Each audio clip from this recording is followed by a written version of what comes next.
Hi guys, thank you so much for stopping by the homestead. This is Danielle, and I was gonna make some blueberry buttermilk butterswim biscuits with you today. I have this in another video, but I wanted to give it its own space because this is a great way to use up buttermilk that we've cultured together that is delicious, and this is just a great sweet treat. I have 5 children and sometimes mostly more. I have 2 more that I babysit during the day several times a week. So whenever I do something, it's got to be quick and it's got to be delicious and it's got to feed a crowd.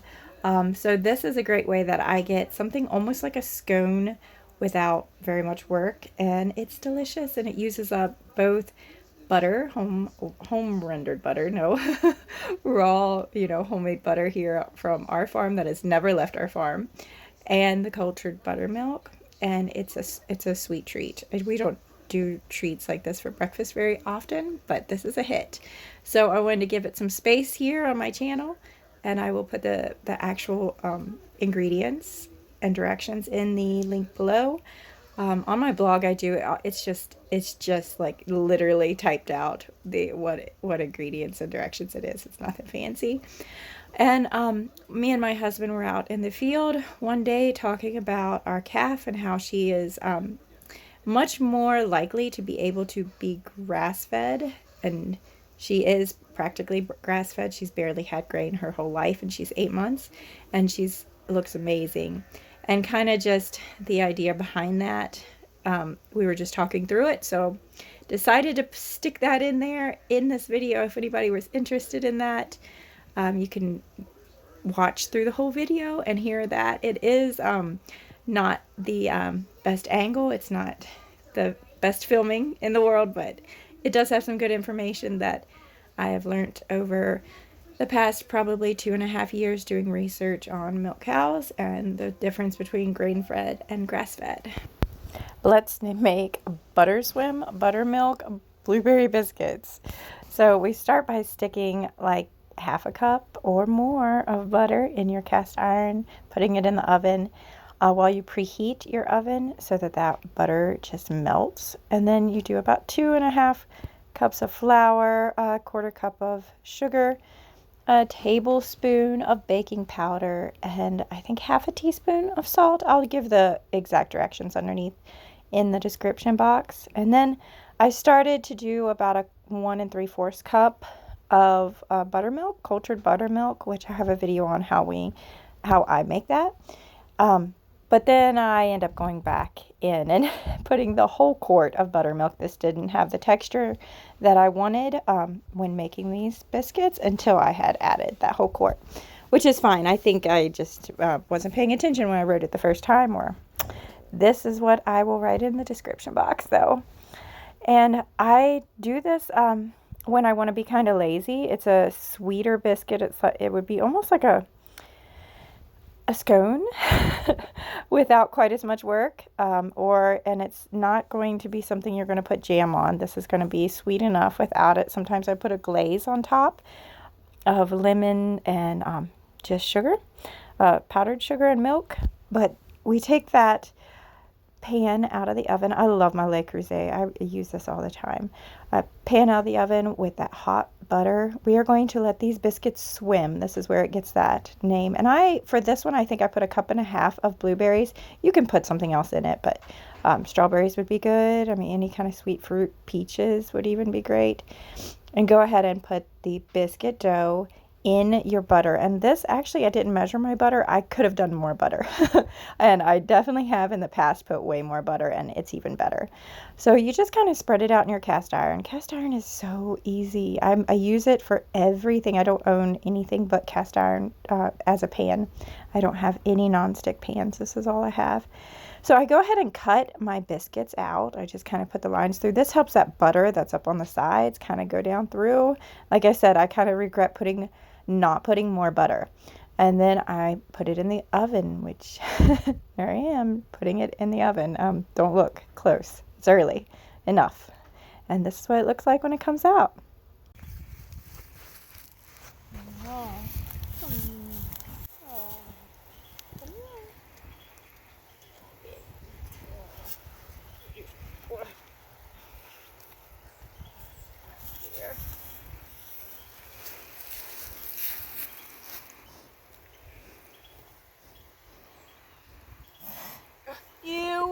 not just hit my face. Ew, Sadie. Ew. Ew, don't do it anymore. Don't snort it.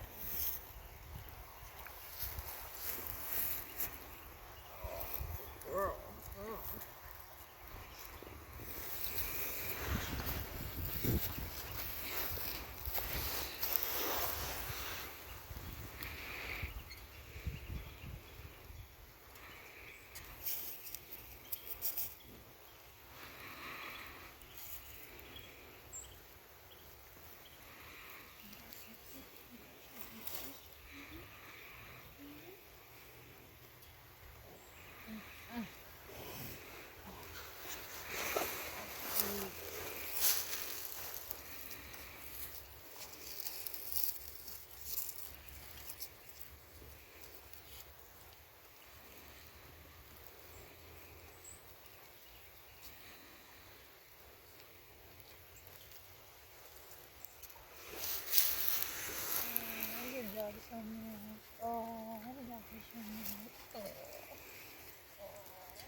So it's harder to tame them if they're not bottle babies.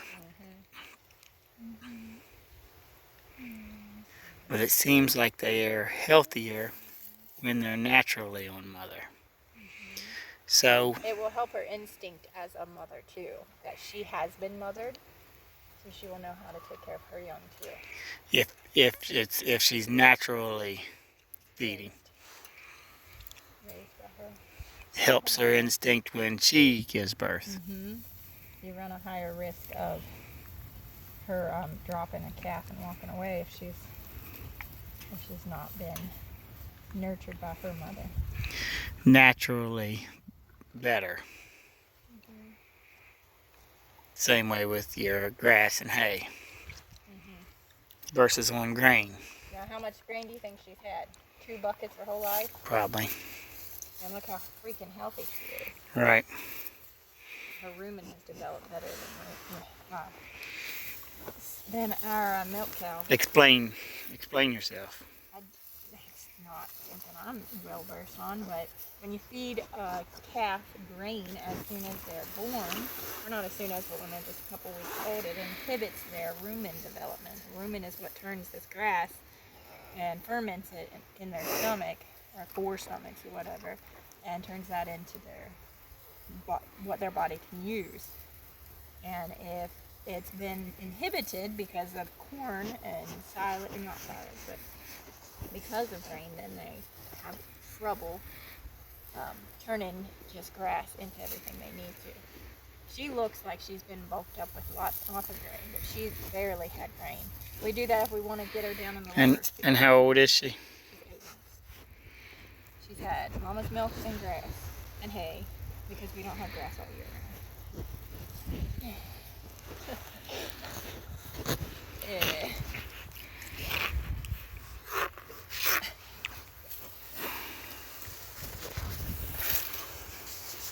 But our only trouble with doing it that way is she didn't have any need for us whatsoever. She's been taken care of by her mama quite a bit. So eventually she will be a milk cow. We breed Jerseys at 12 months and she's 8 months. She has a nice little udder developing. It looks like she's only got 4 teats. That's a good thing. Some are born with extras. She's getting healthy. When was she born? In May.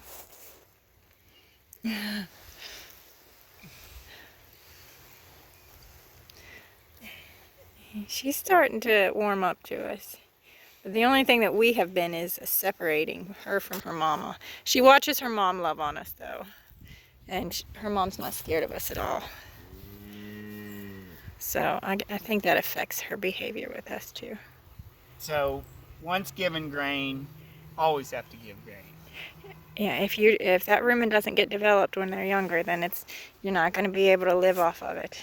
Now this is what I've read in multiple places. It's not like I've had many cows and have experience in both sides, but And she's starting to tame up. I would think.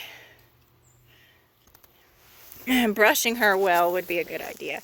That way she gets used to us touching her, because she will definitely be touched a lot when she becomes a milk cow.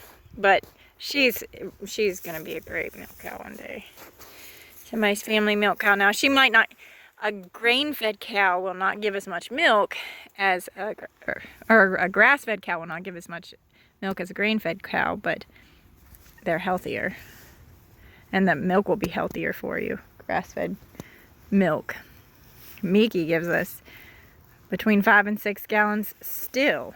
But you gotta buy grain. Yeah, and that you have to have that cost in there with it. And the nutrition. We could not ever supply 100% of Miki's diet. We will always have to buy it. Buy a certain amount. Sadie might not always be like that. I just want to say again, thank you so much for coming by the homestead and spending your precious time with me and our family and our homestead. I thank you for any subscribing or liking that you have done. I appreciate all of your support. And I want most of all that you see on my channel that we love God, that we are Christian followers of Christ, that we want to spread love and joy, and hopefully you see this lived out in a way that's not perfectionism, because that's definitely not what we have here. There is no perfectionism in this home. And that just to be encouraged and to find joy. And believe me, there's days I watch other people, great people on YouTube, to help me with my joy and my servant attitude towards my family. So I just speak Jesus over you wherever you're at. There is power in the name, and I will talk to you later. Bye.